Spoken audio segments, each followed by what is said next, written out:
एक नगर में एक बहुत धनवान साहूकार रहता था। उसके घर में धन की कोई कमी नहीं थी, परंतु वह दुखी था क्योंकि उसके कोई पुत्र नहीं था। वह इस चिंता में रात दिन दुखी रहता था। पुत्र की कामना के लिए वह प्रत्येक सोमवार को शिवजी का व्रत और पूजन करता था तथा सायंकाल मंदिर जाकर शिवजी के सामने दीपक जलाया करता था। उसके इस भक्ति भाव को देखकर एक समय माता पार्वती ने शिवजी से कहा, महाराज, यह साहूकार आपका अनन्य भक्त है, सदैव आपका व्रत और पूजन बड़ी श्रद्धा के साथ करता है। आपको इसकी मनोकामना अवश्य पूर्ण करनी चाहिए। शिवजी ने कहा, हे पार्वती, यह संसार कर्म भूमि है। किसान खेत में जैसा बीज बोता है वैसा ही फल काटता है। इसी तरह मनुष्य इस संसार में जैसा कर्म करते हैं वैसा ही फल भोगते हैं। माता पार्वती ने अत्यंत आग्रह करके कहा, महाराज, जब यह आपका अनन्य भक्त है और अगर इसको किसी प्रकार का कोई दुख है तो उसे आपको अवश्य दूर करना चाहिए। आप तो सदैव अपने भक्तों पर दयालु होते हैं और उनके दुखों को दूर करते हैं। यदि आप ऐसा नहीं करेंगे तो मनुष्य आपका पूजन और व्रत क्यों करेंगे। माता पार्वती का ऐसा आग्रह देखकर शिवजी कहने लगे, हे पार्वती, इसके कोई पुत्र नहीं है। इसी चिंता में यह अति दुखी रहता है।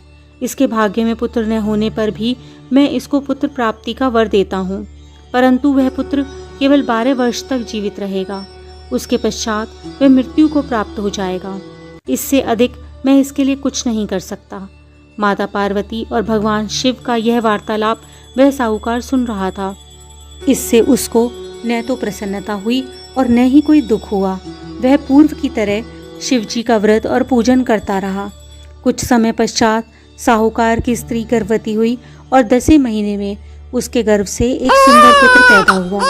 साहूकार के घर में बहुत सी खुशियां मनाई गई, परंतु साहूकार यह जानता था कि उसकी आयु केवल 12 वर्ष है, इसलिए उसने अधिक प्रसन्नता प्रकट नहीं की और न ही यह भेद किसी को बताया। जब वह बालक 11 वर्ष का हो गया तो बालक की माता उसके पिता से उसका विवाह कराने के लिए कहने लगी। साहूकार ने कहा, अभी मैं इसका विवाह नहीं करूंगा, मैं अपने पुत्र को काशी पढ़ने के लिए भेजूंगा। साहूकार ने पुत्र के मामा को बुलाकर कहा और बहुत सा धन देकर कहने लगा कि तुम इस बालक को काशी पढ़ने के लिए ले जाओ और रास्ते में जिन जिन स्थानों पर भी जाओ यज्ञ करते, ब्राह्मणों को भोजन कराते और दक्षिणा देते हुए जाना। दोनों मामा भांजे यज्ञ करते, ब्राह्मणों को भोजन कराते और दक्षिणा देते हुए काशी जी की ओर चल पड़े। मार्ग में एक शहर पड़ा। उस शहर में राजा की कन्या का विवाह था, परंतु जो राजकुमार विवाह करने के लिए आया था वह एक आंख से काना था। उसके पिता राजा को इस बात की बड़ी चिंता थी कि कहीं राजकुमार को देखकर राजकुमारी या उसके माता पिता विवाह में किसी प्रकार की अड़चन पैदा न कर दें। जब उसने सेठ के अति सुंदर लड़के को देखा तो मन में विचार किया कि क्यों न द्वारचार के समय इस लड़के से वर का काम चलाया जाए। ऐसा मन में विचार कर उस राजकुमार के पिता ने उस लड़के और मामा से बात की। वे राजी हो गए। फिर उस साहूकार के लड़के को वर के कपड़े पहनाकर और घोड़ी पर बैठाकर कन्या के द्वार पर ले गए। सभी कार्य प्रसन्नतापूर्वक पूर्ण हो गए। राजकुमार के पिता ने सोचा कि यदि विवाह भी इसी लड़के से करा दिया जाए तो क्या बुराई है। ऐसा विचार कर लड़के और उसके मामा से कहा, यदि आप फेरों और कन्यादान के काम को भी पूरा करा दें तो आपकी बड़ी कृपा होगी। मैं इसके बदले आपको बहुत सारा धन दूंगा। दोनों ने इसे सहर्ष स्वीकार कर लिया। विवाह कार्य बहुत अच्छी तरह से संपन्न हो गया। सेठ का पुत्र जिस समय जाने लगा तो उसने राजकुमारी की चुनरी के पल्ले पर लिख दिया, तुम्हारा विवाह मेरे साथ हुआ है, परंतु तुम जिस राजकुमार के साथ विदा होगी वह एक आंख से काना है। मैं काशी जी पढ़ने जा रहा हूँ। सेठ के लड़के के जाने के पश्चात राजकुमारी ने जब चुनरी पर ऐसा लिखा हुआ पाया तो उसने काने राजकुमार के साथ जाने से इनकार कर दिया। उसने अपने माता पिता को सारी बात बता दी और कहा कि यह मेरा पति नहीं है, मेरा विवाह इसके साथ नहीं हुआ है। जिसके साथ मेरा विवाह हुआ है वह तो काशी पढ़ने गया है। राजकुमारी के माता पिता ने अपनी कन्या को विदा नहीं किया और बारात वापस चली गई। उधर सेठ का लड़का और उसका मामा काशी पहुंच गए। वहां जाकर उन्होंने यज्ञ करा और लड़के ने पढ़ना शुरू कर दिया। जब लड़के की आयु 12 वर्ष की हो गई, उस दिन उन्होंने यज्ञ रचा रखा था। लड़के ने अपने मामा से कहा, मामा जी, आज मेरी तबीयत कुछ ठीक नहीं है। मामा ने कहा, अंदर जाकर सो जाओ। लड़का अंदर जाकर सो गया और थोड़ी देर में उसके प्राण निकल गए। उसके मामा ने जब आकर देखा कि उसका भांजा मृत पड़ा है तो उसको बहुत दुख हुआ।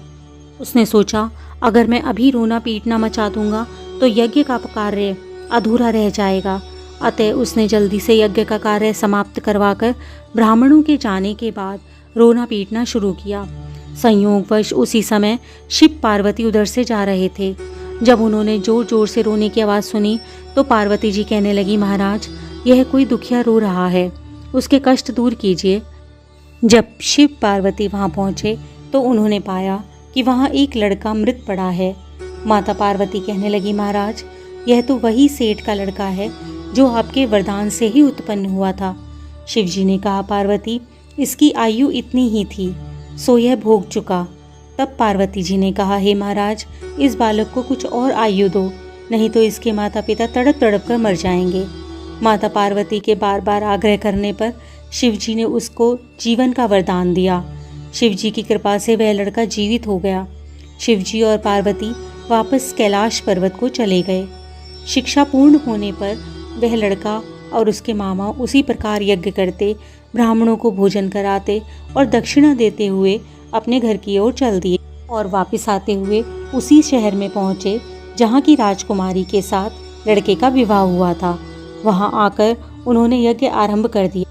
लड़के के ससुर ने उस सेठ के लड़के को पहचान लिया और महल में ले जाकर उसकी बहुत आओ भगत की। फिर बहुत सी दास दासियों सहित आदरपूर्वक अपनी राजकुमारी और जवाई राजा को विदा किया। जब वे अपने नगर के निकट आए तो मामा ने कहा कि मैं पहले तुम्हारे घर जाकर तुम्हारे माता पिता को ये खबर दे देता हूँ कि तुम आ रहे हो। जब उस लड़के का मामा घर पहुँचा तो उसने देखा कि लड़के के माता पिता घर की छत पर बैठे थे।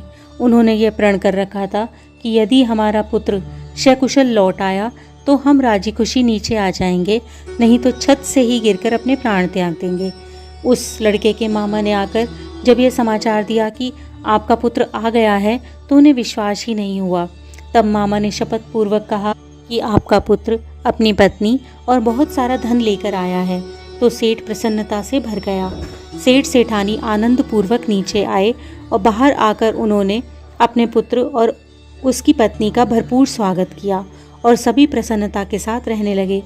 जो कोई सोमवार के व्रत को धारण करता है अथवा इस व्रत को पढ़ता और सुनता है और दूसरों को सुनाता है, उसके सभी दुख दूर होकर उसकी समस्त मनोकामनाएं पूर्ण होती हैं तथा इस लोक में नाना प्रकार के सुख भोग कर अंत में सदाशिव के लोक को प्राप्त होता है। ओम नमः शिवाय। इसी प्रकार की अन्य व्रत एवं पौराणिक कथा कहानियों के लिए हमारे चैनल को सब्सक्राइब और शेयर करें